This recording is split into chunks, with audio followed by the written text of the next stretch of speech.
I think. Ladies and gentlemen, please welcome the founder of the Cunningham Collective and the author of Get to Aha, Discover Your Positioning DNA and Dominate Your Competition, Andy Cunningham.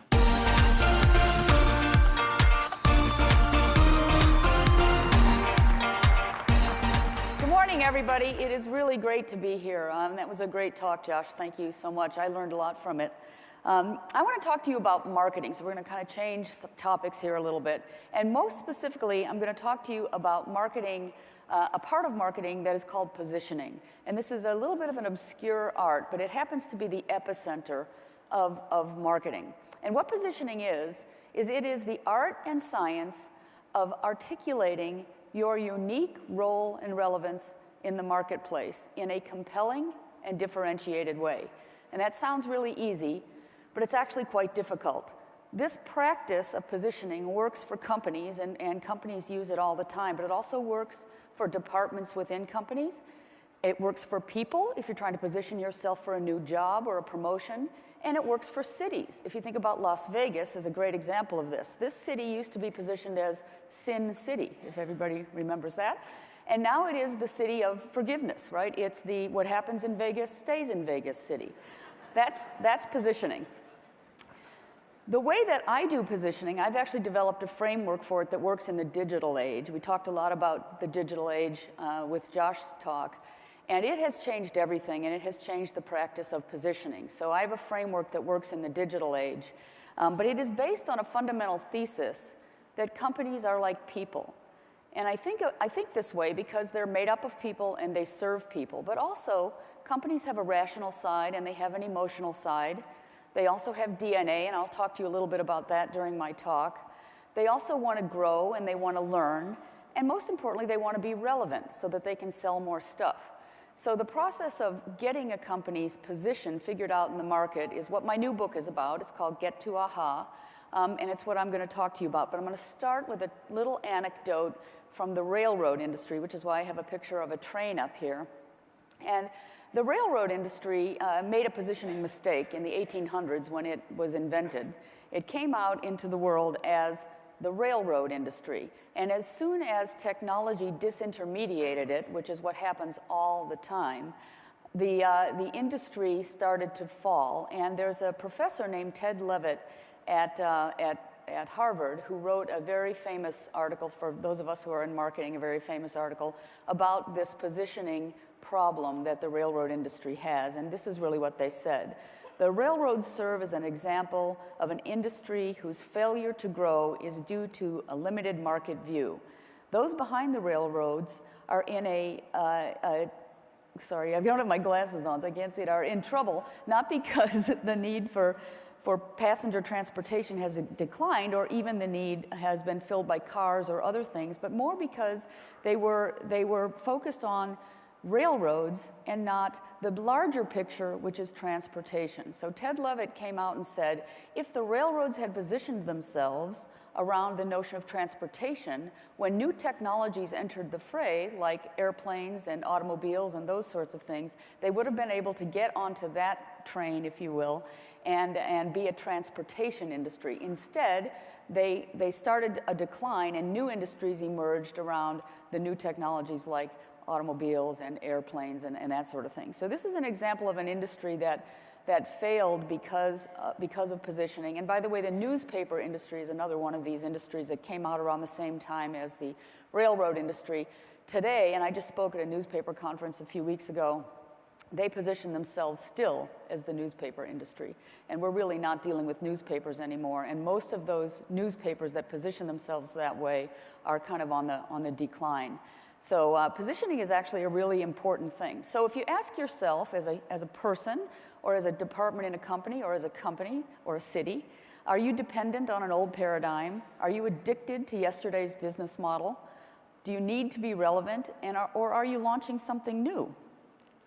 The idea is, in today's world, with technology moving as fast as it is, and it is moving really fast, you have to think about disruption all the time, about who is out there that might disrupt you. So are you going to disrupt as a company, like Netflix has done, like Amazon has done, like Uber has done, and like Tesla keeps doing over and over again in different industries?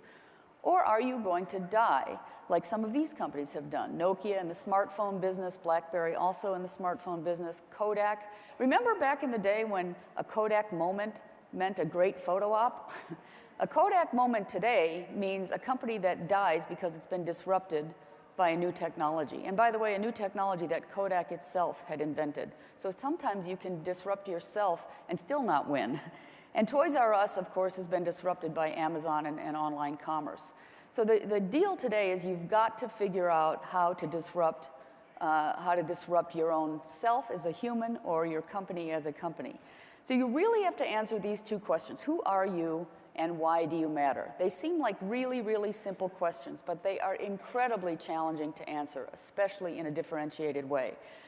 The first thing you have to kind of look at to answer those questions is what is the future of your industry? How is technology going to affect your industry and change the things that might seem like the daily norms? If you understand how your industry may be affected in the future, and your industry is constantly being changed by technology, if you really understand that, you at least have the groundwork laid for figuring out how to answer the questions, who are you and why do you matter within this new landscape?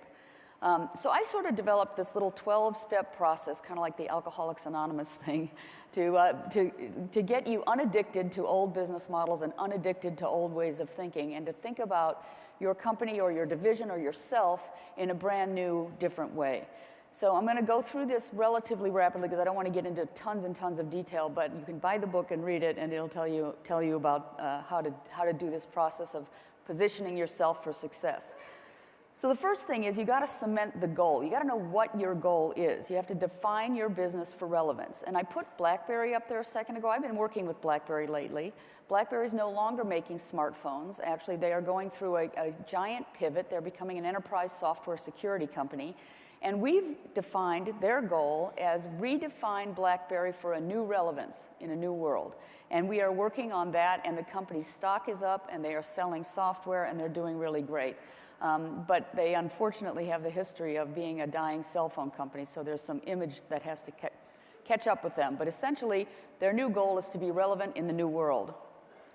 Step 2, inventory your assets. You should write down every single asset that you have as a company or a person and figure out what are the ones that are going to be relevant in that new world that we looked at a few seconds ago. And sometimes there's going to be 3 or 4 of these, sometimes there may be 7 or 8 of them, but I would focus on just a small number, 2 or 3 of the assets that you think are going to be relevant in the new world that you're going to be going after. Then you have to refine your business model. You have to take advantage of something that businesses are doing today that they weren't doing 15 years ago, and that is taking advantage of both value creation and value capture. You can actually get money 2 ways from companies now, and that's a beautiful thing. And so that's important to think about redesigning your business model in such a way that is relevant to the new world. So you can't just have a new positioning statement but not change your organization to match it. Positioning, as I said, is the epicenter of marketing. Once you understand what your position is, it gives you the code, if you will, to redefine everything else in the organization. How you structure yourselves, how you hire people, how you fire people, how you train them, how you do marketing, how you do everything. Your business model is one of those things that has to adjust as you have a new position. Step 4 is your structure. Your structure has to go along with your business model, and it should map to that new business. So structure is an important thing. It says a lot about a company. We're no longer in these hierarchies anymore. Now we're in these networked structures. So you have to rejigger your network in order to match the new business and the new market opportunity and the new positioning that you are shooting for. So discover your corporate DNA. This is kind of the crux of my book, and I mentioned a minute ago that companies are like people, and like people, they have rational sides, they have emotional sides, they have DNA, they have this desire to grow and learn, and they really want to be relevant. So if you can come to a place where you understand the corporate DNA of your company, and I'll tell you a little bit about that in a second, you can do much more authentic marketing. We are in the era of authenticity right now. If you're not authentic, people don't believe you, and especially with all this fake news and all of this stuff that's happening out there, people who are inauthentic in any way are not being believed. And this is really important when it comes to a company. You can no longer just say something in an ad and expect a market to follow along. You actually have to be what it is you say, because it's so easy to find out if you aren't. So the first thing to do is understand exactly who are you as a company from the core. And I developed this framework after working with hundreds of companies and really coming to this realization that there are only 3 kinds of companies in the world.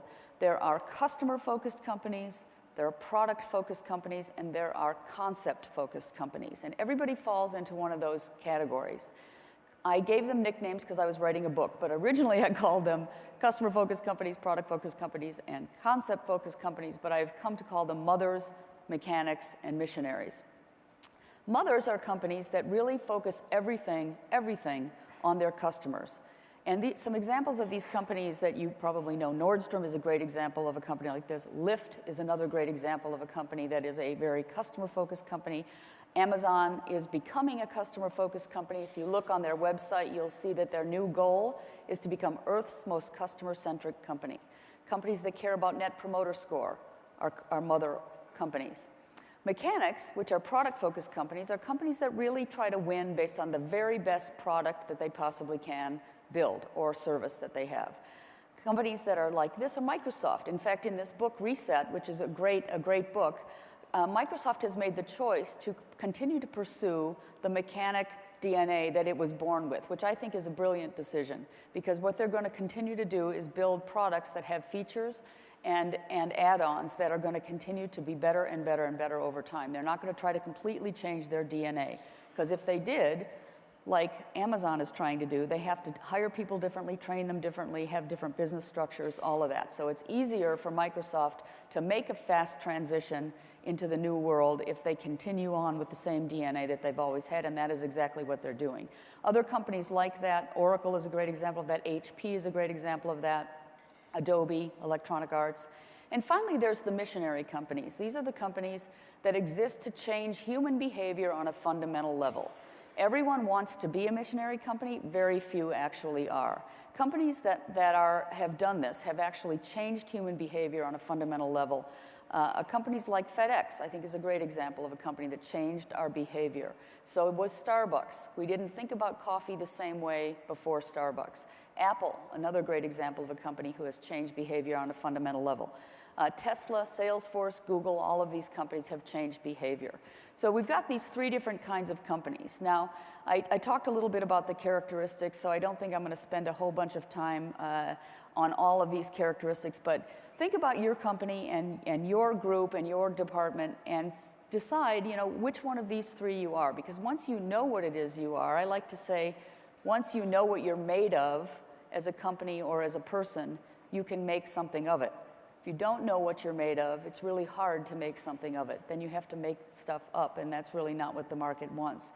But these kinds of companies, mothers, as I said, are super focused on their customers, and they really do structure themselves differently.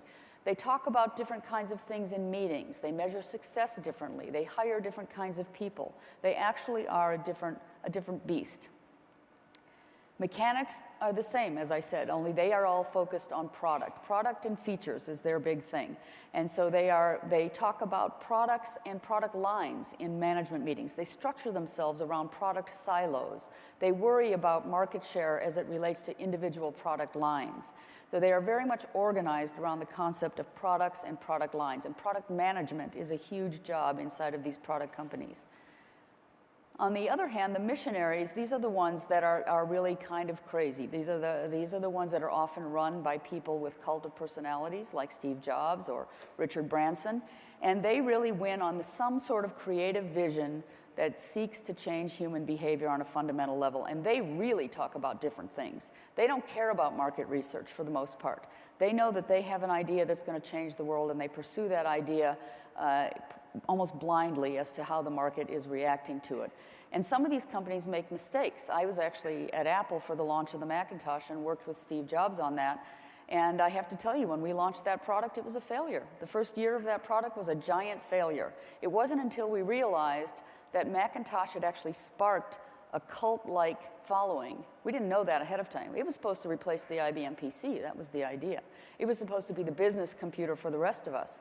But what it became was the creative computer for the best of us. And once we realized that, we started marketing it to creative people and sneaking it in the back door of corporations, and that's how Macintosh finally succeeded. But ultimately, it changed behavior, and that's really what a missionary is all about. Now, once you sort of understand what your DNA is at the core, then you can actually choose a positioning direction. But first, you got to figure out what you are. So, and the good news about this is there's only 2 directions that you can go for positioning in each one of these categories. So if you happen to be a mother, you're very customer focused, you can either position yourself around a segment of the market, like Forever 21 does, or Nike does around the authentic athlete, or you can position yourself around an experience, a customer experience, like Disney does.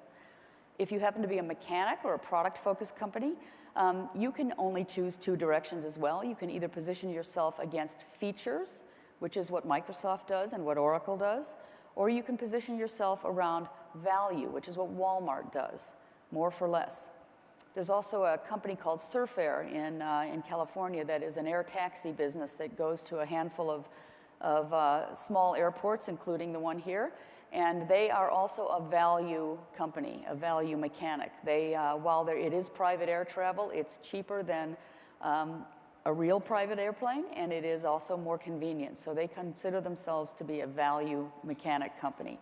And then missionaries can differentiate themselves or position themselves around 2 things as well. One is the next big thing, like what FedEx did, like what Starbucks did, or it can also be around a cult of personality. And I mentioned Richard Branson, he's a great example of this. Elon Musk is another great example of a cult of personality that almost positions their companies around their personality. And in fact, in the case of Elon Musk, he can even raise money just based on his personality. So this particular exercise of understanding what your DNA is and which direction you're going to go from a positioning perspective takes the millions of choices of positioning down to something very much more narrow. And I think we all realize that when you have fewer choices, it's easier to do anything. You go into your closet and you have 5 shirts, it's easier to pick one than it is if you have 500. So that is really the goal around positioning. Okay, so what? So you figured this out. So this is my point, is that now you know what you're made of, now you can actually do something with that. And the next part of this discussion is, okay, what else do you look at so that you can do something with understanding who you are? You know, when I was a kid, I really wanted to be a ballerina, but I realized when I got a little bit older that I don't have the physique for a ballerina, I don't have the flexibility of a ballerina. It's just not going to happen. I don't have the DNA of a ballerina, so I had to look to things that I did have the DNA for, and once I did that, I became much more successful at them. So this notion of understanding what you are made of so you can make something of it is critical for individuals, companies, cities, everything. Politicians, we'll talk about them in a minute. So also what you're looking at after you figure out your DNA, now you got to figure out what category do you fall into. Now this might seem like an obvious question. In your case, it might all be this learning and development space. But there's a lot of companies, especially those in the missionary category, that are actually defining new categories, coming up with new ideas and new things. So there are existing categories that you can belong to, and that's one way to go from a positioning perspective. You can resegment an existing category, like Chrysler did when they invented the minivan. The minivan was actually a solution to a problem of too many chassis. They had inventory problem with too many chassis. Someone came up with the idea of putting a different top on top of those chassis that might attract a different market. It was a van-like thing. It was kind of clunky and didn't look real cool in the beginning, but they made it, they sold it, it started to catch on, and they realized they had a new market of soccer moms, and they created something that they then named the minivan. So you can resegment an existing category, or you can come up with a completely new category, like iPods was a completely new category, although Apple did not develop it. And by the way, something to notice, when you develop a new category, and everybody would like to do this because they think that's where fame and fortune lies. But when you develop a new category, you're usually a pioneer, and you're probably going to die in the process of creating that category. And most companies who develop a new category do die, and then the guys on the outside are watching it happen, and they learn from the mistakes, and they come in and they make it better, and they do it right, just like Apple did with the iPod. There's an airplane company called Eclipse Aviation that built a small, very light jet. They lived for 12 years, but they couldn't make it beyond that. As soon as they died, Honda and Embraer came into the light jet market and took it over and really built the category. So being a pioneer is not really what fame and fortune is all about.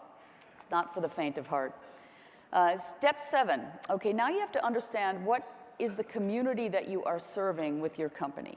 And the community is more than just your customers. Of course, customers are important, potential customers are important, but there's a bunch of other people in the community that matter, and these are people who actually influence the purchase of your product or service. And depending on your business, that can be a wide variety of different kinds of people. I like to think a little bit about the sort of fitness industry, if you will, and a Fitbit. If you wear a Fitbit or have a Fitbit and you bought that product, you might have been influenced by that product by a personal trainer or a nutritionist or a doctor or a journalist article that you may have read out of a magazine that talked about health and fitness. So when you're talking about who you're serving, it's more than just your customers. There's this whole sphere of people who influence the purchase of a decision, and you've got to understand who they are, what they care about, where do they hang out, what do they read, what do they know, who are they. So it's a big job. So when you're deciding on your positioning statement, you're not just positioning for the customer, you're also positioning for this community that influences the customer. We call them circles of influence. Step number 8, this should be obvious. You have to really examine your competition. But when we examine competition for our clients, we actually take a really, really hard sort of Sherlock Holmes look at the competition. There's a guy out there named Steve Blank, who was one of the founders of the Lean Startup movement. Does anybody know what the Lean Startup movement is? Raise your hand if you do.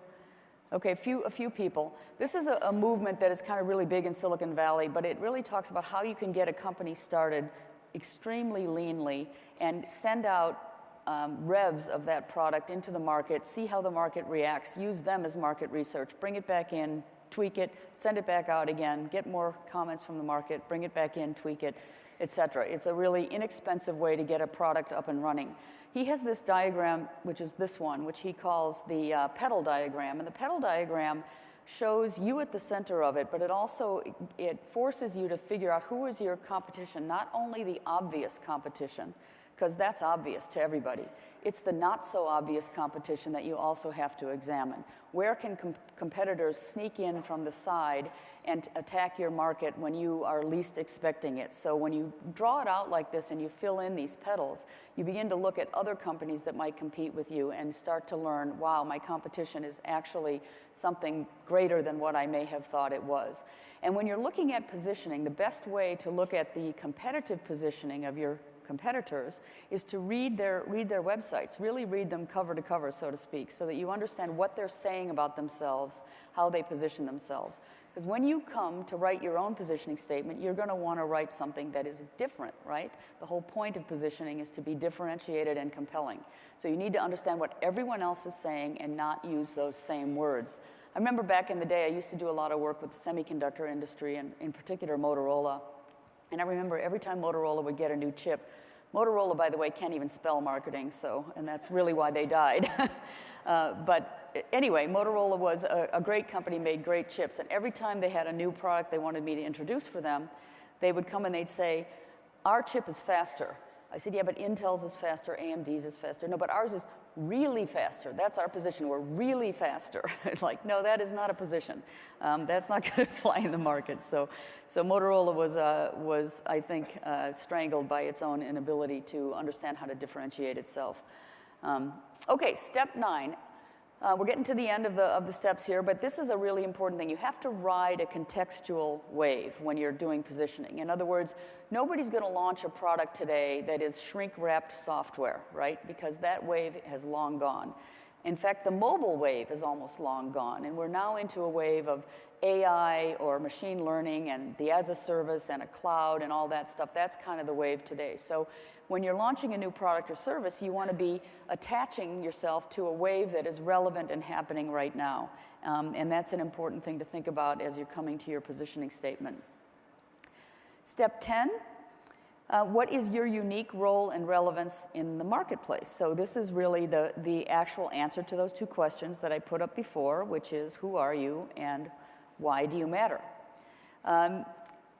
as you figure that out, who are you and why do you matter, you're taking in all those other steps into consideration, right? So you're coloring your exercise with those sorts of things, but you're doing it with the point of developing these 4 things. You want to develop a positioning statement that actually does differentiate you in the marketplace. You want to develop a message architecture, okay, that says exactly what is your value proposition, what's your key messages, you know, who is your target market, what are the memes that you want to use in the marketplace. And I'll stop and just talk a little bit about this concept of memes because they're really important in today's world, and politicians, especially Donald Trump, use them to extreme advantage. Memes are sticky little phrases, or we used to call them sound bites, that are repeated over and over again by a person, if you happen to be a politician, or a company, if you're a company. And the thing about these memes is they get repeated not only by you, but also by other people in the market because they're attractive to our brains and they're sticky. So when you repeat a meme, so let's just talk about Trump for a second and some of the memes that he has. He has Build America Great, or Let's Make America Great Again. He's got Build a Wall. He's got Crooked Hillary. He had that one for a while. Now he's got Animal Assad. He keeps coming up with these little sticky memes. And what happens is, not only does he repeat them, but the press repeats them as well. And then they start to grow in their influence. And what happens when any one of us comes across one of those memes, whatever one it is, you've seen it so many times that your brain actually biologically now brings up the entire Trump narrative into your head. So it's not just that one little statement anymore. Now you've got the whole Trump narrative that just miraculously appears in your brain. Okay, this may be negative in some situations, but think of it for a company. If you can develop those memes for a company and make a company have 5 or 6 of these sticky little statements that when a person sees it, it brings up the entire narrative of the company, you've just done a giant marketing job for your organization. And that's really the goal. Companies don't do this very well. Politicians do it pretty well.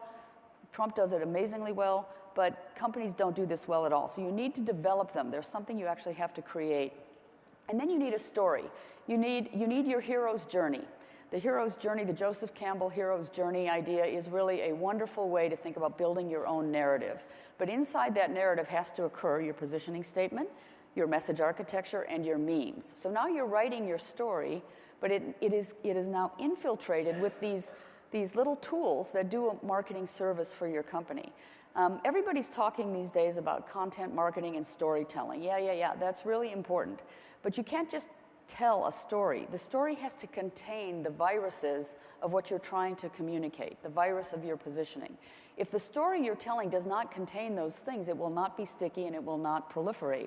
And the idea, of course, is to create a giant digital footprint for your company because you want to be searchable, you want to be findable, you want to be part of the conversation, you want to be relevant. And that's how you get yourself to be relevant. It's not just simple storytelling. It's storytelling that contains these things that do a job for you when somebody reads them. And the hope is that when somebody reads about your company, they are prompted subliminally to take an action, usually to go to your website, but maybe even to buy your product or service. So that is what you're trying to do. So now after you've created the things on that last slide there, you think about what exactly is the positioning statement and how to write that. I put together this little Mad Lib thing here because it's a good tool, but the problem with this Mad Lib thing is that people often just start with this. You can't start with the Mad Lib because you don't have the answers to all those questions. But ideally, after you've gone through all those steps that I mentioned and you understand the market and the competition and your DNA and all these things, then you can fill this in accurately. So you're going to want to write a little statement that says, my company is a mother or a mechanic or a missionary and we are focused on customer experience, let's say. Okay, you're not going to say that to the outside world, but you want to know it yourself. You want to know who you are yourself. This is what you will say to the outside world. We are an X company. What category are we in? Providing what is our differentiated solution to what target market.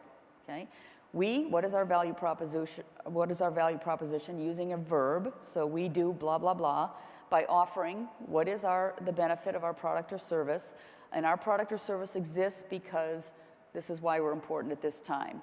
So seems simple, very difficult to pull out. And then once you have this, you actually have to do it. You have to make sure that it gets repeated over and over again. So that's how you write a positioning statement after you've been through all that other stuff. The next thing you have to write is a message architecture. And these things are also somewhat complicated. Words matter, so you want to pick the right words for each of these things. You want to understand what your target market is. You want to understand what your differentiator is very, very clearly. The category, we went through that. What is the category you're in? What is the value proposition that you're offering? What's the most important value you're bringing to your most important customer? What's your positioning statement? What are the top line 3 or 4 key messages that you want to communicate during this period of time? And then you want to put that all into an elevator story. I was visiting Y Combinator once, which is an incubator that's done really quite well. And they have this little thing that they do where their mentors will run around the halls of Y Combinator and pull an entrepreneur out of a meeting and say, give me your elevator story. And if the entrepreneur cannot say his elevator story, he basically gets put into remedial training to learn what his elevator story is. Because you cannot raise money without an elevator story. And that's what these entrepreneurs are trying to do. So it's really important to have your elevator story. So you have to write that. There's also, so all of that deals with what I call the rational side of a company, which is the positioning. But a lot of you have heard about branding and branding companies, and that's what a lot of people like to talk about because that's where all the pizzazz and the sizzle is. The brand side of a company is what I call the emotional side. And just as I said before, companies are like people. They have rational sides and they have emotional sides. The brand side is the expression of the emotional side. And this is really, you can get to this by understanding what your archetype is. I like to thank Carl Jung for coming up with the 12 personality archetypes of humans because they work really well with companies. Are you a sage? Are you a hero? Are you a magician? Are you a maverick? So it's really good to look at that. Also to understand what your brand personality is. You know, how should that be expressed and how should that be written about? What's your brand driver? This is a really useful little tool. Brand driver is a small phrase that sort of encapsulates what your brand stands for. So I like to think about Red Bull is a good example of a company that I think has a brand driver that is called extreme. So it's not like Red Bull ever uses that word. They hardly ever use that word, but every single thing Red Bull does has an element of extremeness to it. Nike also has the same thing. Their brand driver is authentic athletes, authentic athleticism.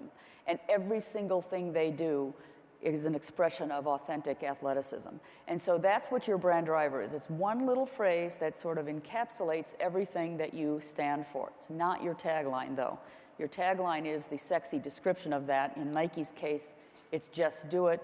In Red Bull's case, it's, I think it's give us wings or gives you wings, something like that. And then you need a corporate narrative. So I remember I told you a little bit about your elevator story, which is really just something very, very brief, designed to be told to somebody who you are and why you matter in between floors in an elevator.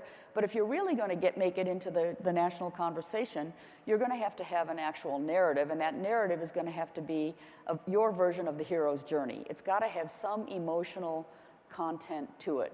And if you remember, the hero's journey starts with a crisis, then it goes to trauma. How do you deal with that crisis? How do you get yourself out of it? Then it goes to the journey that you have in getting yourself out of that crisis, and then it ends with giving a gift back to the world in changing the way something is done. So you need to have your own little hero's journey.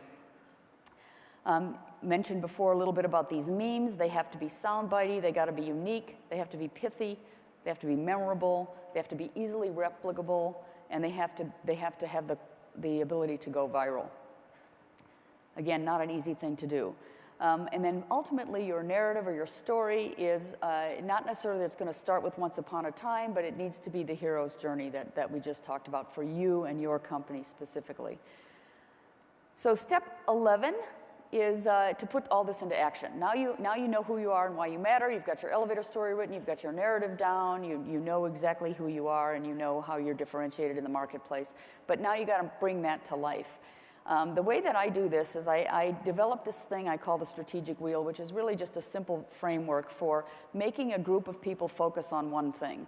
And what I do is I put the goal in the middle. So let's say you want to redefine your company for a new relevance. You want to put that in the middle of the strategic wheel. And then you want to adopt somebody from every department in your company to be part of this team that is going to activate it. And then you want them to help figure out how is finance going to activate the new positioning? How is sales going to activate the new positioning? How is HR going to activate the new positioning? Has to happen all around the company, and every single thing that you do has to contain what it is you're doing. So what we do is we help our companies figure out what are the initiatives in each one of those areas of the company that have to be put into place to actually make this positioning change come to life and happen. And finally, step 12. Now you got your company organized to make this happen, but now you got to infuse the outside world with your memes and your new narrative. And this is really the process of putting it into everything, and I mean everything. Every conversation that anybody has, every piece of copy on your website, every sales pitch, every funding deck, every press release, every ad you do, every bit of collateral, every training document, everything has to have the new positioning in it. And you've got to train your team, your entire company, to mimic this and repeat it over and over again, because it does no good to go through all that work to develop a new position and then have one department or another department in the company have their own idea about how they're going to do it, because that creates inconsistency and takes away from the stickiness and the digital footprint that you're trying to create. So as I mentioned, you're trying to create this giant digital footprint. You can start very small. The great thing about today's world is you have complete control over this digital footprint, unlike the old days. In the old days, when Trout and Reese, I was talking to Josh about Trout and Reese, they wrote a book called Positioning in the 1970s, and it was a great book, and it's actually, I call it Positioning 1.0, and my book is Positioning 2.0, but they really talked about how you can create a piece of real estate in the mind of the potential customer going through a lot of these exercises, but the only way they had of getting that message out was advertising. Today, we have all these channels to ourselves. We have our blogs and our YouTube channel and our training sites and our websites and our everything. I mean, we can saturate the market with our own story using our own channels, and we don't have to pay anybody to do it. It's a fabulous thing. And once you do that, once you get a digital footprint out there, even if it's just using your own channels, then the press starts to pick up on it. Because unlike when Trout and Reese wrote their book in the 70s, the press today are not at the front of the line for broadcasting news. They're at the back of the line. So the great thing for us in companies is that they can see what's happening from a digital footprint perspective online, and they can look at it and see what stories are interesting to them and then pick them up. So we no longer have to do the smiling and dialing that we once had to do a long time ago when we were in the PR business. So what you're doing here is trying to establish your digital footprint with what we call your owned, earned, and paid channels. So owned is everything you have control over. Earned is the public relations, which you have some control over, and paid is advertising, which you have complete control over. Even if you don't have a big budget, there's AdWords at the low end, and if you do have a big budget, there's Super Bowl ads at the high end. And all of these should reflect your new positioning and your new messaging. It's super important. So with that, you've really got all the tools that you need to create a new position and make it so in the marketplace. And with that, I thank you for your attention. Thanks so much.